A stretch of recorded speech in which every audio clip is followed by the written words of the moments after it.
¿De qué va la libertad después de todo? Últimamente, en todos lados, sea en la televisión o sea en el internet, la palabra libertad resuena como un estribillo capaz de encender las más fervorosas pasiones o bien capaz de aletargar a aquellos espíritus inquietos por el destino de su individualidad, de sus pequeños y reducidos deseos. Y así pues, nos preguntamos constantemente, ¿qué es esa cosa que llaman libertad? Tanto se ha dicho sobre la libertad en otros lados que no me considero ni en la necesidad ni en la capacidad de enlistar o agrupar todos los modelos de libertad que se han ido dando a lo largo de la historia. Sin embargo, ¿puedo acaso establecer un modelo superficial crítico respecto a otras opciones de libertad que podrían seguirse? Esto con la finalidad de problematizar determinadas certezas que se mantienen sobre lo que la libertad significa. Con el tiempo, las concepciones de libertad que se han ido arrojando a lo largo de la historia han ido variando e inclusive han ido contraponiéndose entre sí. Es esta la razón por la cual dentro de la historia de la filosofía resulta importante destacar que este tipo de fenómenos dialécticos no son la excepción, sino más bien la regla. En este modelo de libertad ofrecido por San Agustín, nos encontramos con una división de las almas en el origen de los tiempos en tres categorías distintas, a saber, la de aquellas almas que no pecarían nunca, a saber, los ángeles, la de aquellas almas que pecarían a veces y otras no, a saber, los hombres en general, y la de aquellos hombres que iban a pecar siempre, que son igualmente los hombres, pero son determinados selectos por Dios. Y claro, esta sería el mayor contrapeso con respecto a toda argumentación que ofrece San Agustín sobre este tema, porque claro, su discípulo Evodio está constantemente inquiriéndole en que por qué razón él habla tanto del libre albedrío y de la voluntad y de todo aquello, si realmente Dios en el origen de los tiempos ya seleccionó aquellas almas que iban a pecar para siempre. Entonces, ¿en dónde queda allí ese voluntarismo y esa libertad de San Agustín cuando realmente, como vemos, está todo ceñido por un determinismo teológico? Es muy extraño ahí. Y claro, San Agustín, por un lado, en ciertas partes, se va por las ramas y habla de que no hay que ser codicioso con respecto a la forma en que se adquiere información, porque inclusive querer saber mucho es también una forma de codicia. Entonces aquí es como que se saca un poco del tema, pero hay otra contestación que también se podría dar a este tema, y es que, por ejemplo, habría determinadas almas que en efecto están destinadas a siempre pecar y todo aquello, pero eso es algo que solamente lo sabe una inteligencia divina, eso es algo que solamente es conocido por esta inteligencia superior que conoce el destino de las almas y todo aquello.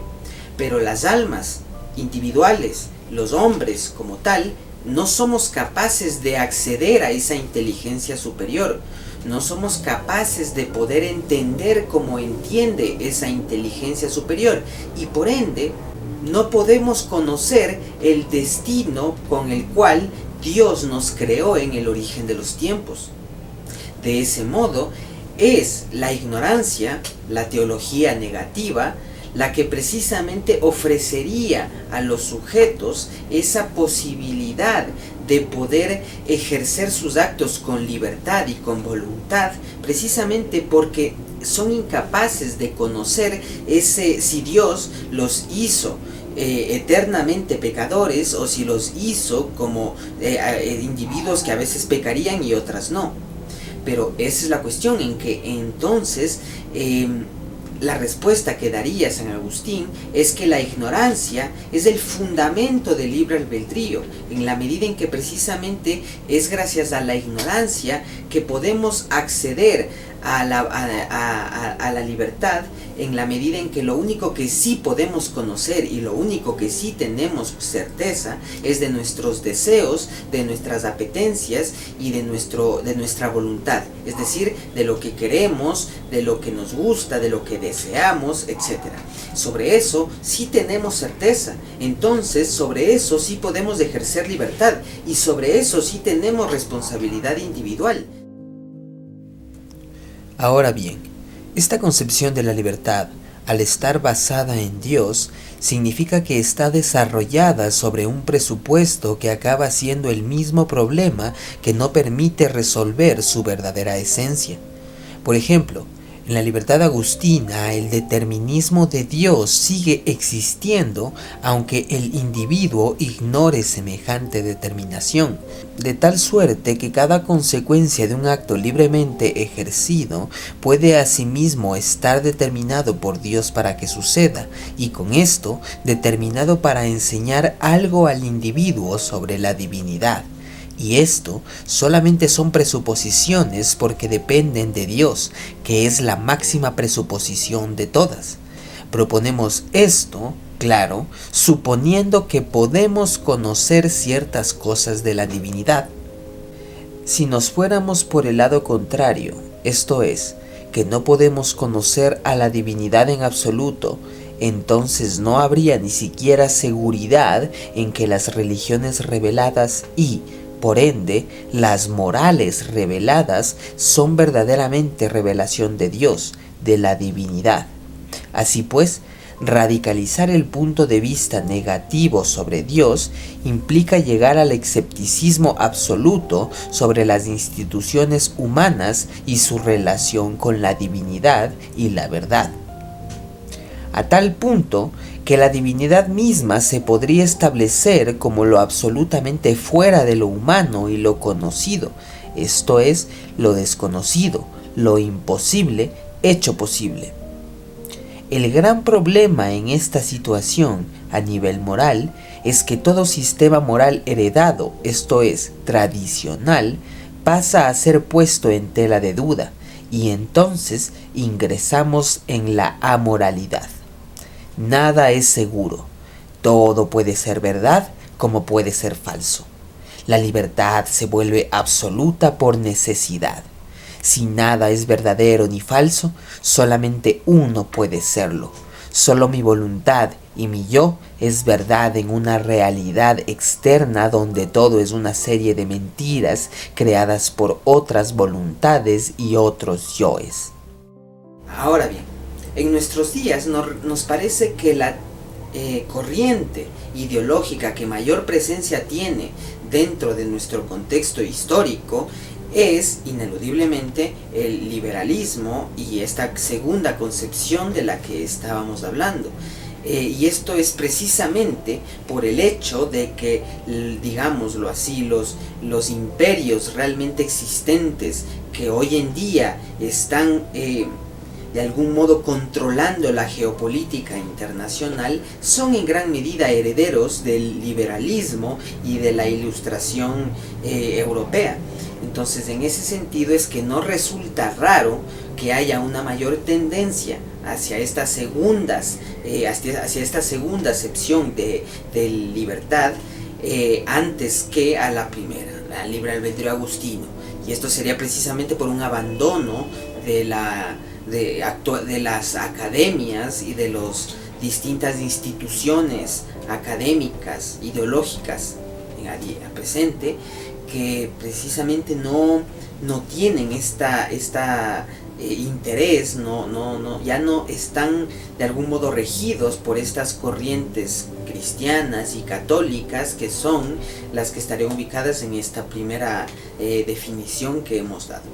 Ante esta situación en la cual el agnosticismo y el ateísmo han puesto al hombre en la necesidad de redefinir lo que es la libertad sin tener a Dios como su eje y su intermediario, es lo que de algún modo nos impulsa precisamente a intentar exponer en la medida de lo posible una concepción de lo que nosotros entendemos por libertad, porque lo que nos mueve realmente es precisamente eliminar toda esa tendencia demagógica, retórica, que muchas veces envuelve a esta idea de libertad, porque claro, fácil es, o digámoslo, es en la medida de lo posible, si se sabe hablar bien, es muy se puede agarrar cualquier idea de libertad que esté al corriente de moda en algún momento y efectivamente empezar a emprender una serie de retórica y demagogia con la cual empezar a embellecer esa idea de libertad y etcétera. Pero claro, lo importante para nosotros más bien es intentar definir una idea de libertad rigurosa y que de algún modo recubra las demás concepciones de libertad que andan por allí sueltas, de algún modo asistemáticas, y que las recubra y sea capaz de reexponerlas en sus propios términos, que sea capaz de entender esas concepciones de libertad desde sus propias coordenadas. Es decir, a nuestro modo de ver, lo que hoy resulta importante es una idea de libertad rigurosa, una idea de libertad lo más sistemática posible, o que tienda un poco a querer ser de ese modo. Nosotros estamos en contra de establecer una idea de libertad cuyo peso ideológico radique en la cantidad de influencers que hablen sobre esa idea. Como ya se estarán esperando, no planteo ni defender una libertad que la conciba como un regalo de Dios, ni tampoco como algo que pudo habernos sido dado por Dios o no, y que podemos usarla para creer en Él o no. El determinismo de la fe del primero contra el indeterminismo abstracto del otro me impiden elegir una u otra opción. De este modo, optaremos por ofrecer una idea de libertad que sea lo más materialista posible. Esto quiere decir eliminar a Dios como un término del problema y en cambio prescindir de él. Pero aquí está la cuestión. No prescindir de Dios al modo de los agnósticos, en el cual ellos simplemente no toman en consideración la problemática, sino que simplemente ignoran cualquier juicio sobre ella. Pretenden que la posición de ellos y la posición que siguen no dé ningún juicio ni se acerque a este tema. Lo que a mí me parece una posición extremadamente débil y propia de un ateísmo débil, que realmente lo que estaría buscando es más bien una religión que se acomode más a sus caprichos y sus tendencias. Pero más allá de eso, claro, nosotros lo que pretendemos es una crítica frontal a la idea de Dios. Es decir, no vamos a tener una posición agnóstica en la cual se plantee que todas las religiones reveladas son falsas, pero que puede que en algún punto llegue a existir ese Dios creador, ese Dios unitario, y que claro, todavía lo desconocemos, todavía nos parece imposible porque no lo conocemos, porque está fuera de nuestra experiencia todavía. Bueno, esa posición agnóstica nosotros la vamos a rechazar por completo, la vamos a rechazar de forma tajante. Para nosotros, en esencia, Dios es imposible. Dios no puede ser, no puede existir.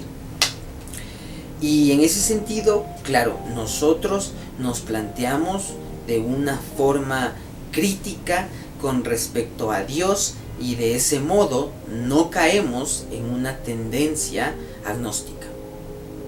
De este modo, para nosotros, todas las religiones reveladas, las religiones históricamente dadas, precisamente por el hecho de ser construcciones históricas, nos parece que tienen un grado de verdad, si bien dependen de determinadas ideas supersticiosas y mitológicas. Pero de allí no podemos afirmar, como el agnóstico muchas veces lo hace, que las religiones reveladas son realmente falsas con respecto a un supuesto Dios que todavía no se ha descubierto. Es eso contra lo que nosotros Vamos.